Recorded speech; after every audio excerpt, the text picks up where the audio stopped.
ఏలయనగా మనం పోరాడుచున్నది శరీరులతో కాదు కానీ ప్రధానులతోనూ అధికారులతోనూ ప్రస్తుత అంధకార సంబంధులకు లోకనాథులతోనూ పోరాడుచున్నాము.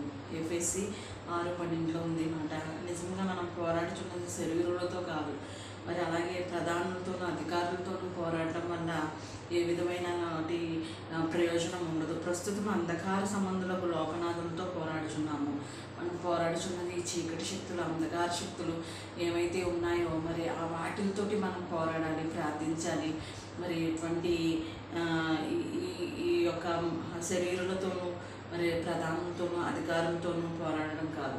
మనం మన యొక్క సమస్యలు బట్టి పోరాడాలి, మన యొక్క పరిస్థితులను బట్టి స్థితిగతులను బట్టి పోరాడాలి తప్ప మనతో మనం పోరాడుకోవాలి, దేవునిలో ప్రార్థనలో పోరాడాలి. కానీ మనం వారిని వీరిని అనడంలో ఏ ప్రయోజనం లేదని దేవుడు తేటగా చెప్పి ఉన్నారు కదా. చక్కగా మీకు ఏ సమస్య వచ్చిందా దేవుడిని అడగాలి, దేవుడినే మనము ప్రతిదీ అడిగి పొందుకోవాలి. కానీ వారిని వీరిని అడిగి మరి గొడవలు మరి గందరగోళాలు సృష్టించకూడదని దేవుడు చక్కగా చెప్తున్నారు.